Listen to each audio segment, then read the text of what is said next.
ontem foi um dia muito interessante, porque foi o dia da contraprova. Contraprova. É muito interessante isso que aconteceu ontem.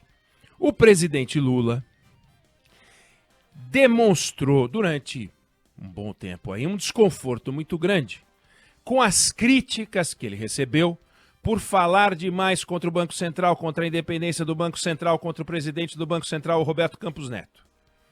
Mais do que desconforto, ele ficava irritado, porque ele dizia, mas por que me apontam como responsável pelo aumento do dólar, por falar essas coisas? Não faz o menor sentido.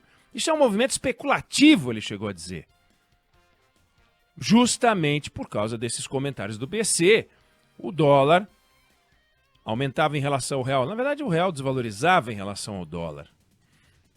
E o presidente inconformado, não tem sentido. Isso é um movimento de especulação. Bom, aí ontem, daí a contraprova, o presidente deu declarações defendendo o compromisso com a estabilidade da moeda, defendendo o corte de gastos e o real se valoriza em relação ao dólar.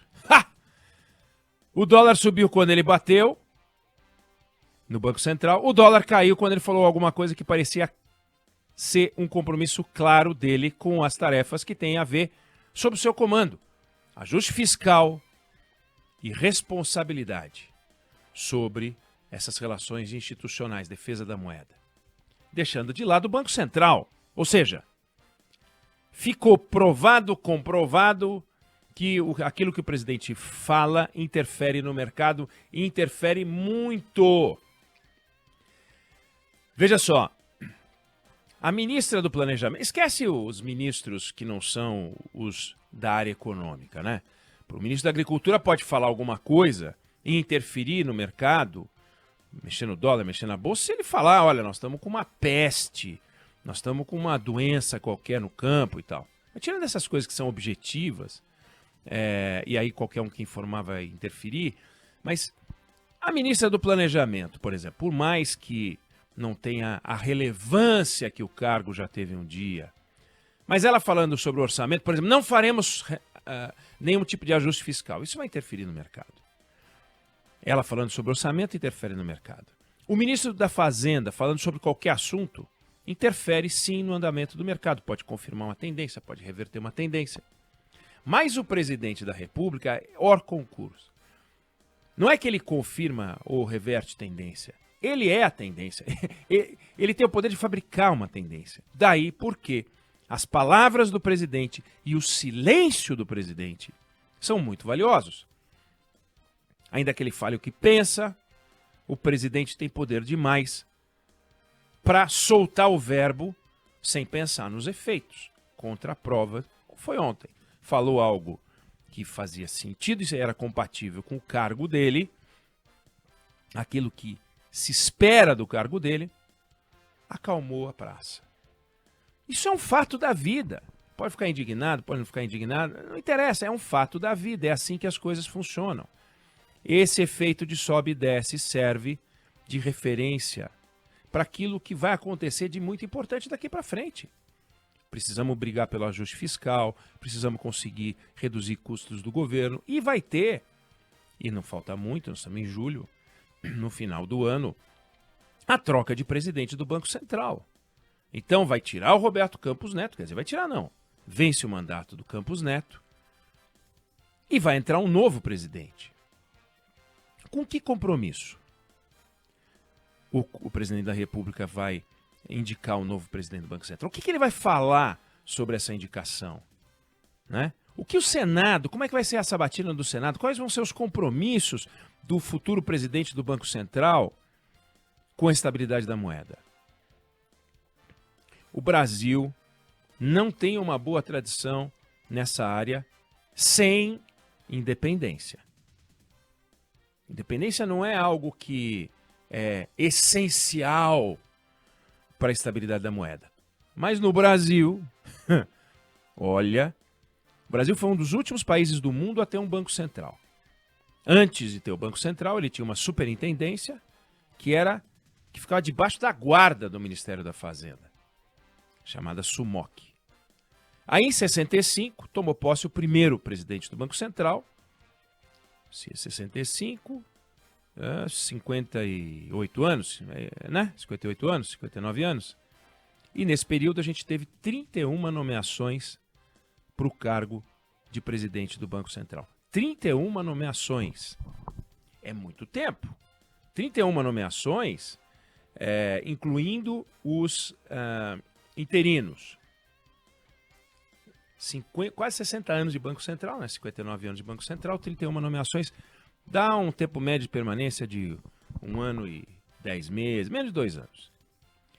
Eu estou falando de nomeações, eu não estou falando de presidentes, porque a gente teve presidente que foi presidente interino, ficou um mês, ficou um pouco mais do que isso, mas era interino.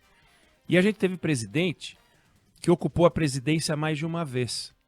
Foi mais de uma vez presidente. Então, se a gente for ver presidente, dá outro número, mas foi mais de uma vez. Então, nomeações. Não deixa de ser um entra e sai danado. De 1965 a 1985, 20 anos do regime militar, o presidente que ficou mais tempo foi Hernani Galveias, que pegou um pedaço do governo Costa e Silva e depois foi até o fim do governo Médici. Deu 7 anos no cargo.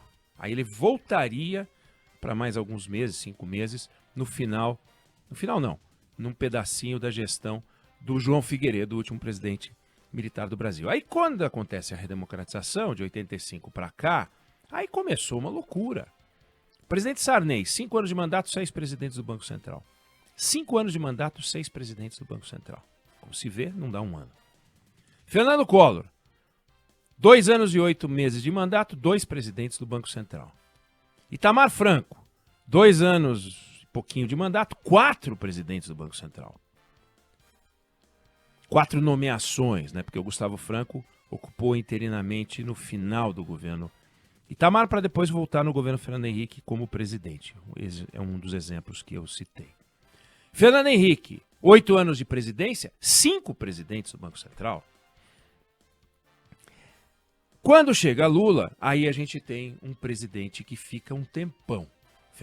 O Henrique Meirelles fica 8 anos. Todo o mandato do Lula, dos 2 governos. Lula 1, Lula 2, 8 anos. Aí a Dilma, que durou 5 anos e meio no mandato, né, ela se elege, toma posse em 2011, é reeleita em 2014, mas depois ela sofre o impeachment pelas pedaladas, pela ruína, as pedaladas que ela fez lá. Tombini ficou 5 anos e meio de mandato. O Temer teve um presidente. Então era isso. Entrava o presidente e trocava o presidente do Banco Central. Ou trocava mais de uma vez. Temer só teve um, que ficou os 3 anos e meio de mandato. E aí o Bolsonaro indicou o Roberto Campos Neto, que vai ficar 4 anos porque é o primeiro presidente que tem mandato. Então, com a exceção dele, do Roberto Campos Neto, que fica por força do mandato, os que ficaram mais tempo, Hernani Galveias, 7 anos, Henrique Meirelles, 8 anos, Alexandre Tombini, 5 anos e meio, eles ficaram no cargo porque os presidentes quiseram. No caso do Meirelles, que foi o presidente do Banco Central do Lula, esse tempo longo foi bom, porque ele não se curvou às pressões políticas e o presidente da República segurou a onda. Mas você percebe que é ficar na mão das pessoas? O Lula estava na pegada de deixar o Meirelles, mas ele podia ter tirado o Meirelles. E aí? Né? Mas ele segurou. Agora ele está na pegada de trocar o Roberto Campos Neto. Não pode. Mas se pudesse, teria trocado. O Meirelles ele não quis. O vice-presidente da República, José Alencar, batia no Meirelles. O Guido Mantega, ministro da Fazenda, bateu no Meirelles. E o Meirelles ficou. Ficou porque o presidente da República bancou. Mas você entendeu? Bancar, a pessoa do presidente da República bancar o cargo. No caso do Alexandre, isso foi bom que o Meirelles tenha ficado. Mas no caso do Alexandre Tombini, foi um desastre. Ele chegou a ganhar o apelido de Pombini, porque ele era acusado por muitos de ser um pombo-correio dos desejos da presidente Dilma. Então, quando a gente fala de independência do Banco Central, não é que é uma condição necessária, né? Nem é suficiente para garantir que o Banco Central faça um bom trabalho na defesa da moeda. Tivemos, sem independência do Banco Central, um bom presidente, que foi o Henrique Meirelles. O Lula disse isso em entrevistas. E é verdade, foi um ótimo presidente. Mas também a ficar nessa de depender a estabilidade da moeda depender do humor do Palácio do Planalto, aí não dá. Alguém vai dizer, bom, mas a independência também não é um antídoto contra a interferência política no Banco Central? O ministro do Supremo Tribunal Federal é indicado desse jeito, indica e fica, e mesmo assim isso não é uma garantia de que vai haver uma independência. Ele tem uma independência, ele é independente, ele pode agir de uma forma dependente, ele pode agir a favor do governo, contra o governo, por desejo dele, mas ninguém pode tirar ele dali. Então, a independência do Banco Central ajuda o presidente do Banco Central e o Banco Central a não ficar com a corda no pescoço. Aquela sensação, aquele risco de poder ser demitido se não fizer o que o Palácio do Planalto espera. Não dá. A estabilidade da moeda, ela ganha força com a certeza do presidente do Banco Central e dos diretores do Banco Central de que eles não podem ser demitidos se eles desagradarem o Palácio do Planalto. Então, a natureza do voto dos integrantes do Copom, são os diretores do Banco Central reunidos, para manter a inflação na meta que foi definida pelo Conselho Monetário Nacional, ganha um peso muito grande com a independência. Não é que sem independência é impossível ter um Banco Central que faça o seu trabalho direito. Não é, mas depende de ter um presidente ajuizado. Sarney trocou um monte de vezes, Itamar trocou um monte de vezes, Collor trocou um monte de vezes, Fernando Henrique trocou um monte de vezes. Então a gente já teve uma rotatividade alta. O próprio regime militar, tirando o Hernani Galveias e um outro no governo que ficou todo o governo Geisel, foi um entra e sai. Foi um entra e sai, do primeiro ao último. Foi um entra e sai de presidentes. Isso não é bom para a estabilidade da moeda. Isso não é bom para o recado que se dá para o mercado.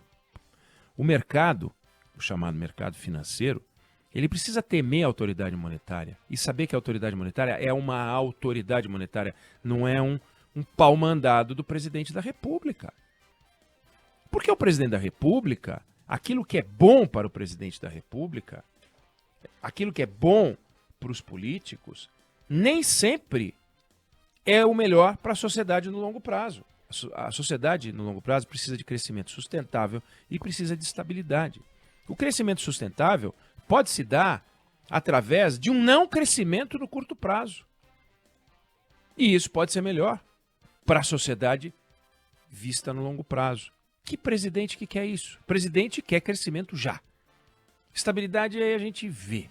Se estabilidade estabilidade não dá voto. O que dá voto é crescimento. O que dá voto é dinheiro no bolso das pessoas. Então, para botar dinheiro no bolso das pessoas, eu posso fazer um déficit grande. Eu posso ter inflação. A Dilma foi um desastre, né? Todo mundo sabe, foi um horror de governo. Então, era estagnação, era desemprego, era inflação, era desvalorização do dólar. Foi uma ruína. E o Alexandre Tombini, ou Pombini, como falavam alguns, até agressivo, né? Mas tudo bem. Ele já foi chamado de ventríloco da Dilma. Nenhum presidente do Banco Central recebeu esse tipo de apelido. E ele recebeu. E olha, carreira internacional, formado nos Estados Unidos, carreira no Banco Central.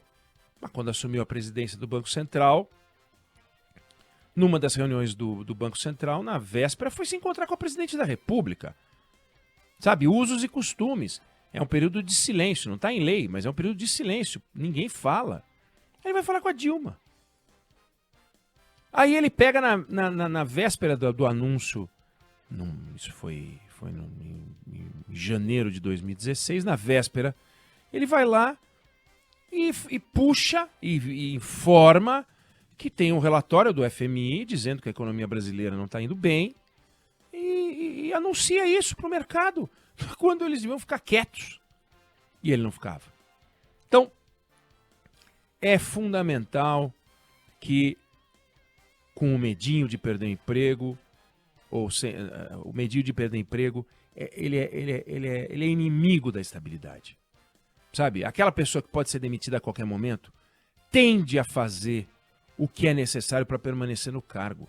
E não são poucas as histórias assim. Agora, o camarada tem mandato.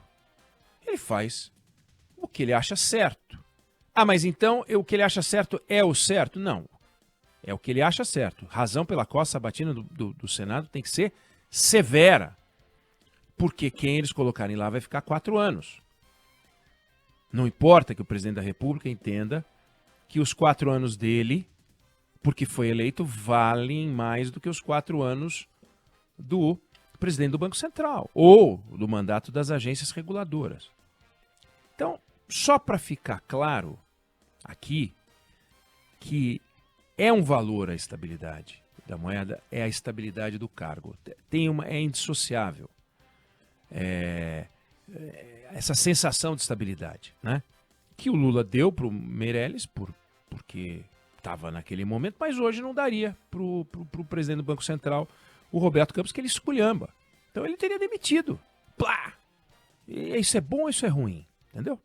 Muita gente acha que não é importante, mas muita gente acha que é equilibrado. No Brasil, isso é fundamental, porque o respeito que se tem pelas instituições não é o respeito que se deve ter em todas as circunstâncias pelas instituições.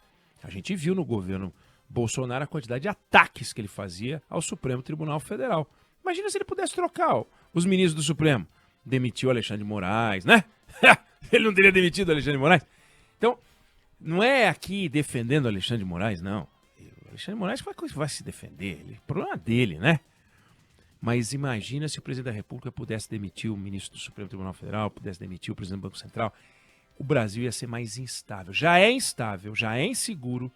Imagina se a gente não tivesse a independência. Eu não sei se você concorda ou discorda, mas essa é a opinião que eu tenho sobre o assunto.